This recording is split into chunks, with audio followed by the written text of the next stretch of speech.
नमस्कार। मैं doctor Vijay Kumar Ranjan, assistant professor, Hindi विभाग, महात्मा गांधी काशी विद्यापीठ, वाराणसी। छात्रों, आज हम छायावाद, हिंदी साहित्य की प्रमुख काव्य प्रवृत्ति, इसके ऊपर चर्चा करने जा रहे हैं। आधुनिक हिंदी काव्यधारा के विकास में छायावाद का महत्वपूर्ण स्थान है। छायावाद ने न केवल अंतर्वस्तु के स्तर पर अपितु काव्य भाषा और संरचना की दृष्टि से भी हिंदी कविता को समृद्ध किया है। इस चर्चा के दौरान छायावाद की इन्हीं खूबियों से छात्रों को परिचित कराया जाएगा तथा इस काव्य प्रवृत्ति के अध्ययन के पश्चात विद्यार्थी निम्नलिखित बातों को समझ सकने में प्रयासरत होंगे। छात्र स्वच्छंदतावाद और छायावाद के अंतर संबंध को समझ सकेंगे, छायावाद के अर्थ और स्वरूप से परिचित हो सकेंगे, छायावाद और संस्कृत की काव्यशास्त्रीय परंपरा के संबंध में चर्चा कर सकेंगे, विचार विमर्श कर सकेंगे तथा साथ ही साथ छायावाद की मूल प्रवृत्तियों की जानकारी भी हासिल कर सकेंगे। छात्र प्रमुख छायावादी कवियों के बारे में भी जानकारी प्राप्त कर सकेंगे। हिंदी की रोमांटिक स्वच्छंदतावादी काव्यधारा की विकसित अवस्था को छायावाद नाम से जाना जाता है। उसकी प्रमुख प्रवृत्तियों और रास के कारणों के बारे में अब कोई उल्लेखनीय विवाद नहीं रह गया है। 20वीं शताब्दी के हिंदी कविता के सबसे समर्थ और महत्वपूर्ण काव्य आंदोलनों के रूप में छायावाद की स्वीकृति के बारे में व्यापक सहमति है। शताब्दी के आरंभ में जब काव्य प्रवृत्ति के लक्षण दिखाई पड़े, तब जिस बात ने विद्वानों का ध्यान आकर्षित किया वह थे रीतिकालीन काव्य रूढ़ियों से मुक्ति। अभिव्यक्ति के माध्यम के रूप में ब्रज भाषा को अपदस्थ करने के लिए आचार्य महावीर प्रसाद द्विवेदी पहले ही व्यापक आंदोलन चला चुके थे। खड़ी बोली काव्य भाषा के रूप में प्रतिष्ठित भी हो चुकी थी, पर जैसा आचार्य रामचंद्र शुक्ल का कथन है, उसी समय पिछले संस्कृत काव्य के संस्कारों के साथ पंडित महावीर प्रसाद द्विवेदी हिंदी साहित्य क्षेत्र में आए, जिससे इतिवृत्तात्मक पद्यों का खड़ी बोली में ढेर लगने लगा। यानी काव्य भाषा तो खड़ी बोली हो गई, पर काव्य शैली में रीतिकालीन चमत्कारात्मकता, सरसता, विदग्धता आदि का स्थान इतिवृत्तात्मकता ने ले लिया। आज शुक्ल जी की यह स्थापना निर्विवाद रूप से स्वीकृत है कि रीतिकाल की रूढ़ियों को तोड़कर स्वच्छंदता का आभास पहले पहल पंडित श्रीधर पाठक ने ही दिया, और सब बातों का विचार करने पर पंडित श्रीधर पाठक ही सच्चे स्वच्छंदतावाद के प्रवर्तक ठहरते हैं। किंतु इस स्वच्छंदतावाद के स्वाभाविक विकास की जो रूपरेखा आचार्य शुक्ल ने प्रस्तुत की है, उसके बारे में बाद के विद्वानों में सहमति नहीं हो सकी। शुक्ला जी ने श्रीधर पाठक की कविता में जिसे सच्ची और स्वाभाविक स्वच्छंदता का मार्ग कहा, उनके अनुसार वह हमारे काव्य क्षेत्र के बीच चल न पाया। जिन इने गिने कवियों में आचार्य शुक्ल ने स्वच्छंदता के स्वाभाविक पथ का विकास देखा, उनमें उन्होंने राम नरेश त्रिपाठी, मुकुटधर पांडे, माखनलाल चतुर्वेदी, सियाराम शरण गुप्त, बालकृष्ण शर्मा नवीन, सुभद्रा कुमारी चौहान, गुरुभक्त सिंह भक्त, उदय शंकर भट्ट जैसे कवियों की तो गणना की, पर उनमें जयशंकर प्रसाद, सुमित्रा नंदन पंत, सूर्यकांत त्रिपाठी निराला, महादेवी वर्मा आदि को स्थान नहीं दिया। उनका कहना था कि रविंद्र बाबू की गीतांजलि की धूम उड़ जाने के कारण नवीनता के प्रदर्शन के इच्छुक नए कवियों में से कुछ लोग तो बंग भाषा की रहस्यात्मक कविताओं की रूपरेखा लाने में लगे। कुछ लोग पाश्चात्य काव्य पद्धति को विश्व साहित्य का लक्षण समझ उसके अनुकरण में तत्पर हुए। उनके इस कथन में इशारा उन कवियों की तरफ है जिन्हें बाद में छायावाद के कवियों के रूप में जाना गया। आचार्य शुक्ल ने इन्हें उन कवियों से अलग करके देखा जिन्हें वे स्वच्छंदतावाद के भीतर गिनते थे और उनकी कविता में सच्ची नैसर्गिक स्वच्छंदता के दर्शन करते थे।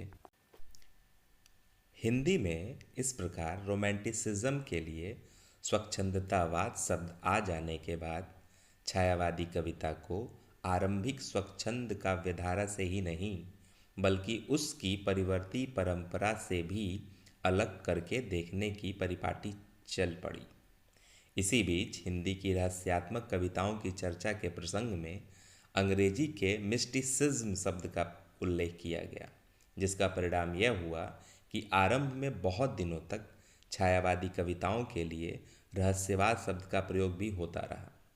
पर वास्तविकता यह है कि शुक्ल जी ने जिन कवियों की कविताओं में सच्चे स्वच्छंदतावाद का स्वरूप देखा था, उनके सच्चे स्वच्छंदतावाद में भी और बातों के अलावा रहस्यपूर्ण संकेत मौजूद हैं। इसलिए केवल रविंद्रनाथ के प्रभाव के वजह से छायावाद को स्वच्छंदतावादी काव्य परंपरा से बाहर नहीं किया जा सकता। छायावाद के आरंभ होने वाले तत्कालिक विवादों का कोलाहल शांत हो जाने के बाद अब यह बात भली भांति स्पष्ट होकर सामने आ चुकी है कि छायावाद हिंदी की अपनी रोमांटिक तथा स्वच्छंदतावादी काव्यधारा की ही विकसित अवस्था है। इसके पहले चरण के कवि हैं श्रीधर पाठक, राम नरेश त्रिपाठी, मुकुटधर पांडे आदि, जिन्हें आचार्य रामचंद्र शुक्ल ने सच्चे स्वच्छंदतावादी के रूप में घोषित किया और दूसरे चरण में इसी काव्य प्रवृत्ति को प्रौढ़तम उत्कर्ष तक पहुंचाने वाले कवि प्रसाद, पंत, निराला और महादेवी थे, जिन्हें छायावाद के कवि के रूप में माना जाने लगा। एक कालखंड के रूप में छायावादी काव्य की एक निश्चित परिभाषा गणना दुरूह कार्य है। छायावाद को लेकर विद्वानों में अलग अलग विचार मिलते हैं। विभिन्न विद्वानों ने छायावाद की विशेषताओं के मद्देनज़र अलग अलग परिभाषाएं दी हैं, जिन्हें हम विद्वानों के माध्यम से समझेंगे। आचार्य हजारी प्रसाद द्विवेदी ने छायावाद को परिभाषित करते हुए कहा है, छायावाद एक विशाल सांस्कृतिक चेतना का परिणाम था। यह केवल पाश्चात्य प्रभाव नहीं था, अपितु कवियों के भीतरी व्याकुलता ने ही नवीन भाषा शैली में अपने को अभिव्यक्त किया। आचार्य शुक्ल छायावाद को परिभाषित करते हुए कहते हैं, छायावाद शब्द का प्रयोग दो अर्थों में समझना चाहिए। एक तो रहस्यवाद के अर्थ में, जहाँ उसका संबंध काव्य वस्तु से होता है, अर्थात जहाँ कवि उस अनंत और अज्ञात प्रियतम को आलंबन कर अत्यंत चित्रमयी भाषा में प्रेम की अनेक प्रकार से व्यंजना करता है। छायावाद का दूसरा प्रयोग काव्य शैली या पद्धति विशेष के व्यापक अर्थ में है। नंदुलारे वाजपेयी जी के अनुसार मानव अथवा प्रकृति के सूक्ष्म किंतु व्यक्त सौंदर्य में आध्यात्मिक छाया का भाव मेरे विचार में छायावाद की एक सर्वमान्य व्याख्या हो सकती है। डॉक्टर नगेंद्र ने छायावाद को स्थूल के प्रति सूक्ष्म का विद्रोह ही छायावाद है कहा है। डॉक्टर रामकुमार वर्मा ने परमात्मा की छाया आत्मा पर तथा आत्मा की छाया परमात्मा पर पड़ने लगती है, यही छायावाद है कहा है। जयशंकर प्रसाद ने छायावाद को परिभाषित करते हुए कहा है, छाया भारतीय दृष्टि से अनुभूति और अभिव्यक्ति की भंगिमा पर अधिक निर्भर करती है। ध्वन्यात्मकता, लाक्षणिकता, सौंदर्य, प्रकृति विधान तथा उपचार वक्रता के साथ स्वानुभूति की विवृत्ति छायावाद की विशेषताएं हैं। महादेवी वर्मा के अनुसार सृष्टि के बाह्य आकार पर इतना लिखा जा चुका था कि मनुष्य का हृदय अभिव्यक्ति के लिए रो पड़ा। स्वच्छंद में चित्रित उन मानवीय अनुभूतियों को छाया नाम दिया गया, जो आज भी मुझे उपयुक्त लगता है। शांतिप्रिय द्विवेदी के अनुसार छायावाद एक दार्शनिक अनुभूति है। सुप्रसिद्ध आलोचक नामोर सिंह ने छायावाद को परिभाषित करते हुए कहा है, छायावाद व्यक्तिवाद की कविता है, जिसका आरंभ व्यक्ति के महत्व को स्वीकार करने और करवाने से हुआ है। छायावाद के संबंध में विभिन्न विद्वानों के विचारों को जान लेने के उपरांत अब हम यह जानेंगे कि छायावाद के उदय के कौन कौन से कारण थे। जब हम देखते हैं कि छायावाद के उदय के पीछे कौन कौन से महत्वपूर्ण कारण हैं, तो 3 कारण निकलकर सामने आते हैं।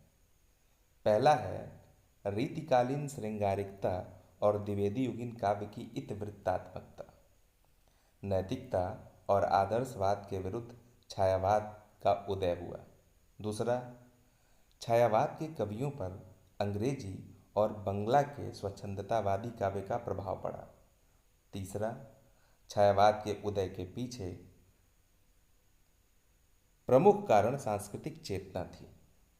पंत, निराला जैसे कवि विवेकानंद और अरविंद दर्शन से प्रभावित थे, तो महादेवी औपनिषदिक तत्वज्ञान से प्रभावित थी तथा प्रसाद जी प्रतिभिज्ञा ज्ञान दर्शन से प्रभावित थे। वस्तुतः छायावाद का जन्म अपनी योगीन परिस्थितियों की देन है। यही प्रमुख 3 कारण हैं जिन्हें छायावाद के उदय की पृष्ठभूमि में देखा जाता है। अब छायावाद की उन विशेषताओं के ऊपर हम चर्चा करेंगे जिनके आधार पर छायावाद का विकास हुआ। सबसे पहली विशेषता है छायावाद की वैयक्तिकता। वैयक्तिकता छायावाद की प्रधान भावधारा थी।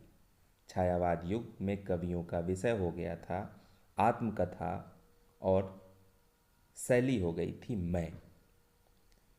छायावादी काव्य में निजी बातें जिस ढंग से कही गईं, पहले कभी नहीं ऐसा किया गया था। उदाहरणार्थ हम कह सकते हैं, मैं नीर भरी दुख की बदली। मैं यहाँ दृष्टिगोचर होता है। मैं तो अबाध गति मरुत सदृश हूँ, चाह रहा अपने मन की। दूसरी विशेषता थी नवीन सौंदर्य बोध। छायावादी कवियों ने नारी को भोग्या से ऊपर उठाकर देवी, माँ, सहचरी, प्राण इत्यादि विविध रूपों में प्रतिष्ठित कर नवीन सौंदर्य बोध का परिचय दिया। प्रसाद ने नारी का आदर्श श्रद्धा में इस प्रकार देखा, नारी तुम केवल श्रद्धा हो, विश्वास रजत नग पग तल में, पीयूष स्रोत सी बहा करो जीवन के सुंदर समतल में। तीसरी विशेषता थी स्वच्छंद कल्पना। यह छायावादी कवियों का अभिन्न अंग थी। कल्पना छायावादी कवियों के मन की पांख थी। वह उसकी स्वतंत्रता, मुक्ति, विद्रोह, चेतना इत्यादि विभिन्न आकांक्षाओं की प्रतीक थी। कुछ अन्य विशेषताएं थीं। जिज्ञासा का भाव, वेदना की अभिव्यक्ति, रहस्यात्मकता, राष्ट्रीयता इत्यादि छायावाद की कुछ अन्यतम विशेषताएं थीं जिन्हें इस प्रकार देखा जा सकता है। प्रथम रश्मि का आना रंगड़ी तूने कैसे पहचाना, जिज्ञासा। विरह का जलजात जीवन, विरह का जलजात वेदना, निमंत्रण देता मुझको कौन, रहस्यात्मकता, जागो फिर एक बार, राष्ट्रीयता। कला पक्ष विषयक विशेषताएं, छंद के क्षेत्र में मुक्त छंद जैसे जूही की कली, अलंकार के क्षेत्र में मानवीकरण तथा विशेषण विपर्य अलंकार छायावाद की प्रमुख देन है। भाषा, खड़ी बोली, चित्रात्मकता, लाक्षणिकता, संगीतात्मकता, बिंबात्मकता तथा कोमल कांत पदावली का प्रयोग इत्यादि छायावाद की शिल्पगत प्रवृत्तियां थीं। छायावाद की परिभाषा और उसकी विशेषताओं के अध्ययन के पश्चात अब हम प्रमुख छायावादी कवि और उनकी रचनाओं का संक्षिप्त परिचय प्राप्त करेंगे। सबसे पहले छायावादी कवि हैं जयशंकर प्रसाद। उनका समय है 1889 से 1937 ईस्वी। उर्वशी 1909 ईस्वी, वन मिलन 1909 ईस्वी, प्रेमराज 1909 ईस्वी, अयोध्या उद्धार 1910 ईस्वी, महाराणा का महत्व 1914, प्रेम पथिक 1913, करुड़ालय 1913, कानन कुसुम 1913, झरना 1918, आंसू 1925, लहर 1933, कमायनी 1936। चित्राधार उनकी प्रथम काव्य कृति है जिसमें 1909 से 1912 तक की 5 रचनाएं संग्रहित हैं। इसका प्रथम संस्करण 1918 ईस्वी में प्रकाशित हुआ था। दूसरी कवि हैं सूर्यकांत त्रिपाठी निराला, 1897 से 1962 ईस्वी। जूही की कली प्रथम कविता 1916, अनामिका प्रथम काव्य संग्रह 1923। तीसरे कवि हैं सुमित्रा नंदन पंत, 1900 से 1977 ईस्वी। बीड़ा 1918, ग्रंथि 1920, उच्छ्वास 1920, पल्लव 1928, युगवाणी 1939, ग्राम्या 1940, लोकायतन 1964, कला और बूढ़ा चाँद 1959। अगली कवि हैं महादेवी वर्मा, 1907 से 1987 ईस्वी। निहार 1929, रश्मि 1932, नीरजा 1934, सांदगेज 1936। इन चारों के 185 गीतों का संग्रह यामा 1936 में मिलता है। दीपशिखा 1942। बंग दर्शन 1934 से 44 काव्य संग्रह में बंगाल के अकाल पर विभिन्न कवियों की कविताओं का संकलन है। इसके अलावा छायावाद के जो अन्य कवि हैं उनमें हैं डॉक्टर राम कुमार वर्मा, उदय शंकर भट्ट, मोहनलाल महतो, वियोगी आरसी प्रसाद सिंह एवं लक्ष्मी नारायण मिश्र, जनार्दन प्रसाद झा द्विज आदि। छात्रों, आज की चर्चा हम यहीं समाप्त करते हैं। इसके बाद एक नए विषय के साथ पुनः मिलेंगे। आप सबका बहुत बहुत धन्यवाद। नमस्कार।